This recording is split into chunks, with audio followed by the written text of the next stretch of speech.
नफे सिंह हत्याकांड पर सियासत गर्मा गई। हरियाणा की कांग्रेस ने अब कानून व्यवस्था पर सवाल उठाना शुरू किया है। भूपेंद्र हुड्डा ने विधानसभा में खट्टर सरकार को घेरा है। राज्य में पूर्व विधायक मंत्री भी सुरक्षित नहीं है। कांग्रेस ने कहा है कि सरकार ने नफे सिंह को सुरक्षा क्यों नहीं दी। प्रदेश असुरक्षित है तो फिर इन्वेस्टमेंट प्रदेश में कैसे आएगा। कांग्रेस ने आज सदन में जोरदार हमला बोला राज्य सरकार पर, खट्टर सरकार पर सवाल उठाए कि जब पूर्व विधायक और मंत्री नेता ही सुरक्षित नहीं हैं तो फिर आम जनता का क्या होगा, प्रदेश में इन्वेस्टमेंट कैसे आएगा। बहरहाल आज कांग्रेस ने विधानसभा में जोरदार हमला बोला। भूपेंद्र हुड्डा ने सरकार पर सवाल उठाए।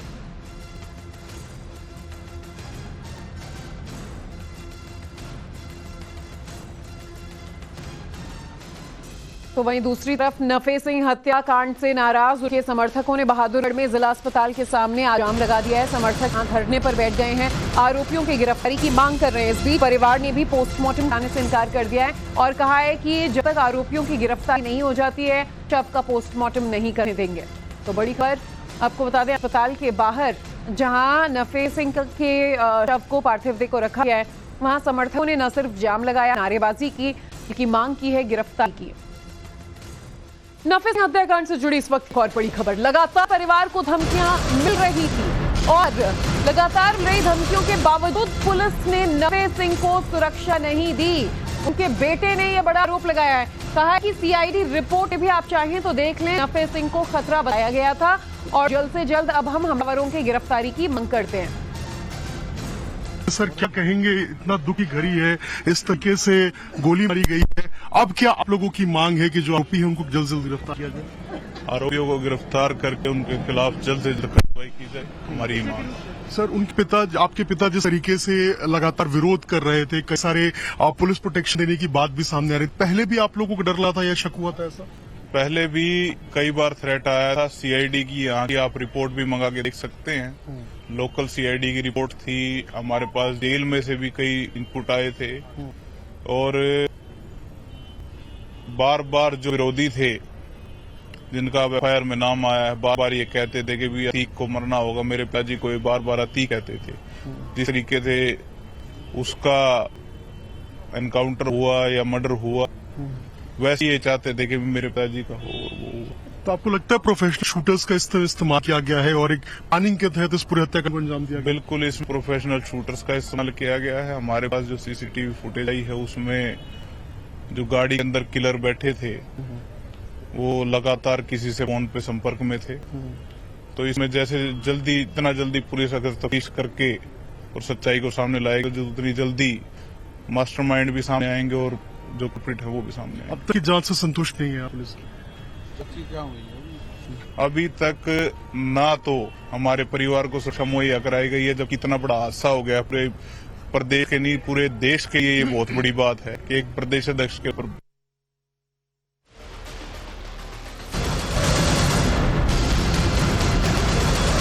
खबर इस बीच और आ रही है नफे सिंह हत्याकांड से जुड़ी बड़ी खबर। आपको बता दें, हरियाणा पुलिस ने नफे सिंह हत्याकांड मामले में पूर्व विधायक नरेश कौशिक समेत 7 लोगों के खिलाफ एफआईआर भी दर्ज कर लिया है, लेकिन हत्या में इस्तेमाल कार की जांच की जा रही है और तफ्तीश में पता चला है कि जो नंबर प्लेट है वो नंबर ही फर्जी था। तो नफे सिंह हत्याकांड से जुड़ी इस वक्त की बड़ी खबर, हत्या में इस्तेमाल कार फरीदाबाद की बताई जा रही है और हत्या में इस्तेमाल कार का नंबर जो है वो फर्जी निकला है। पुलिस को एक शूटर का सुराग जरूर लग गया है कि आखिर वो कौन है, कहां का रहने वाला है। नफे सिंह हत्याकांड से जुड़ी वक्त की बड़ी खबर आपको बता दें, जो ये कार आप देख रहे हैं सीसीटीवी फुटेज में, इसी सवार 5 शूटर्स आए थे और इसमें फ्रंट सीट पर बैठे 2 में से एक लगातार फोन पर कांटेक्ट में था, यानी कि उसे जो है वहां से ऑर्डर्स दिए जा रहे थे हत्या के।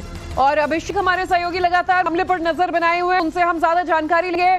अभिषेक, ये जो ताजा अपडेट्स हैं, कार की जानकारी फर्जी मिल रही है, फरीदाबाद की कार बनाई जा रही है, और क्या क्या जानकारी?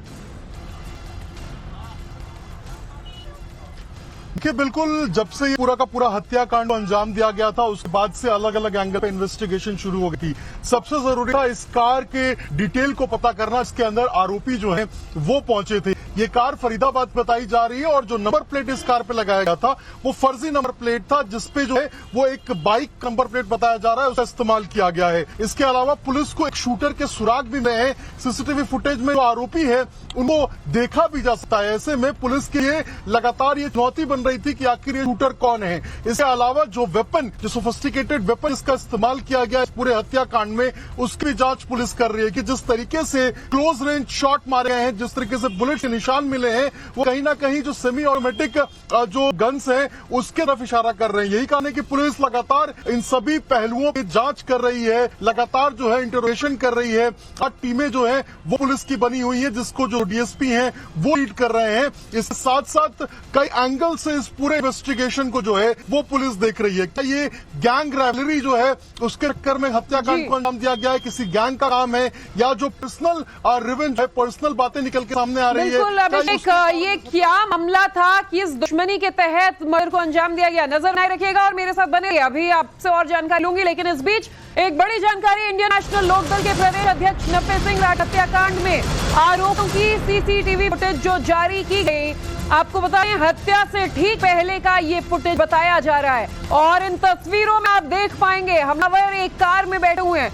नफे सिंह राठी की फॉर्च्यूनर का काफी दूर से पीछा कर रहे हैं और इस दौरान एक हमलावर लगातार फोन पर किसी से बात करता हुआ दिखाई दे रहा है और ऐसा लग रहा है मानो उसे कोई हमले का पल पल का निर्देश दे रहा है। ये यहाँ से अपडेट दे रहा है कि आखिर फॉर्च्यूनर कार नफे सिंह की कहाँ पहुंची, कब हमला करना है, कितनी गोलियां चलानी है, किस पर चलानी है।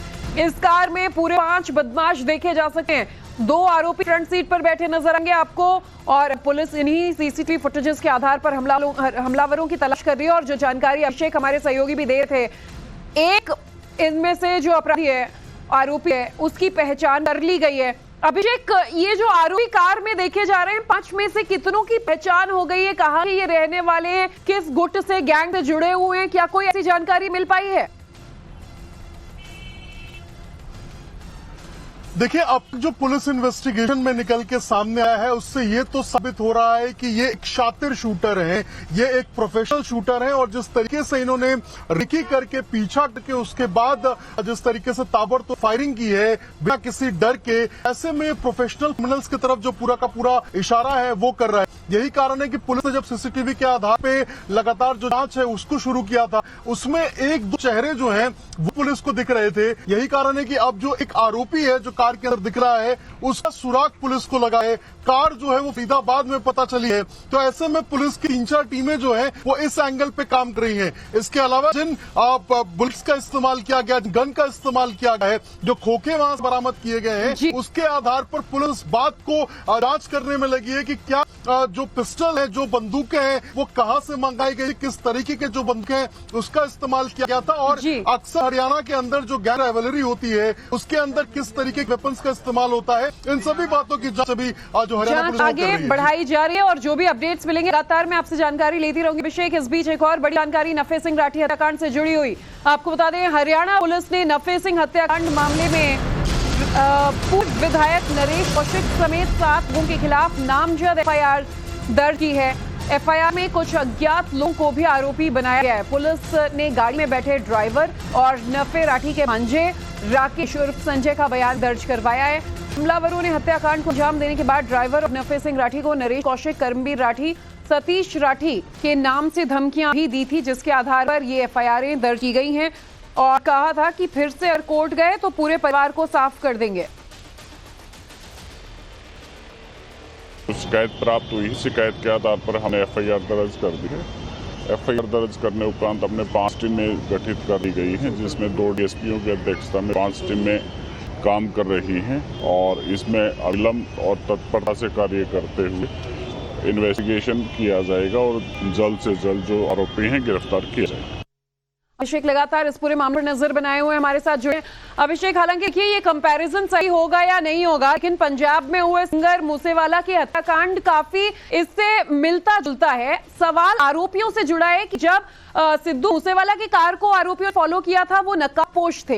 लेकिन हरियाणा में हुए इस मर्डर मिस्ट्री में जो अपराधी हैं उन्होंने नकाब भी नहीं पहना है। इस कार भी 5 लोग नजर आए और 5 का चेहरा विजिबल है, यानी काफी बुलंदी अपराधी हैं। पूरी प्लानिंग और रणनीति के तहत हत्याकांड को अंजाम दिया है। काफी शातिर बदमाश रहे होंगे।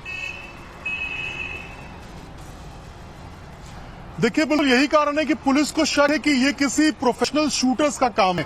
जिस तरीके से उन्हें पहले कार को फॉलो किया है, एक लंबे दूरी तक देखेंगे आप तो कार को फॉलो किया गया है। उसके बाद इनको पता था कि फाटक गिरने वाली है, वहां नफे सिंह राठी की कार रुकेगी, वो कार रुकती है। उसके बाद ये 5 ताबड़तोड़ निकलते हैं, लगातार क्लोज रेंज से शूट करते हैं, यानी कि ये मारने के लिए ही शूट करते हैं। उनमें से 2 लोग जो है उनको जिंदा छोड़ते हैं। आरोपों के मुताबिक कहते हैं कि अगर हमारे जो लोग हैं उनके खिलाफ तुम अदालत जाओगे तो तुम्हें जान से मार देंगे, ये संदेश पहुंचा देना। इस तरीके से बातें करते हैं और उसके बाद वहां से फरार हो जाते हैं। तो पूरे तरीके से आप देखेंगे तो एक फिल्मी अंदाज में इस पूरे किरदार को निभाया गया है। और जिस तरीके से हरियाणा और पंजाब के अंदर जो गैंगस्टर्स पनपते जा रहे हैं और जिस तरीके से शूटआउट्स बढ़ता जा रहा है, ये बहुत बड़ा सरदर्द है। सिद्धू मूसेवाला हत्याकांड में भी बिल्कुल इसी तरीके से नकाबपोश बदमाश आते थे और उसके बाद जो थार है उस पर ताबड़तोड़ गोली चला दी थी। यहां बिल्कुल उसी रूप से देखने को मिला है, जहां आई-10 कार एक फॉर्च्यूनर कार की पीछा करती है, जिसके अंदर नफे सिंह राठी मौजूद होते हैं, उनके साथ उनका भांजा मौजूद होता है, 2 और लोग मौजूद होते हैं। बाहर निकलते हैं आई-10 कार से अपराधी और ताबड़तोड़ फायरिंग शुरू कर देते हैं। ऐसे में पुलिस के लिए बड़ी चुनौती है इन अपराधियों को ढूंढना, इन आरोपियों को ढूंढना। और यही कारण है कि अभी जो हमारे सूत्र बता रहे हैं कि एक आरोपी जो है उसकी पहचान हो गई है, बाकियों की पहचान के लिए अलग अलग टीमें लगी हैं और बहुत जल्द हरियाणा पुलिस का दावा है वो इस बात का खुलासा करेगी। हरियाणा पुलिस ने दावा किया है, हरियाणा सरकार ने अब आश्वासन दिया है कि मामले की सीबीआई जांच भी होगी। नजर बनाए रखिएगा। अभिषेक, आपका बहुत बहुत धन्यवाद अब तक की पूरी जानकारी के लिए। तो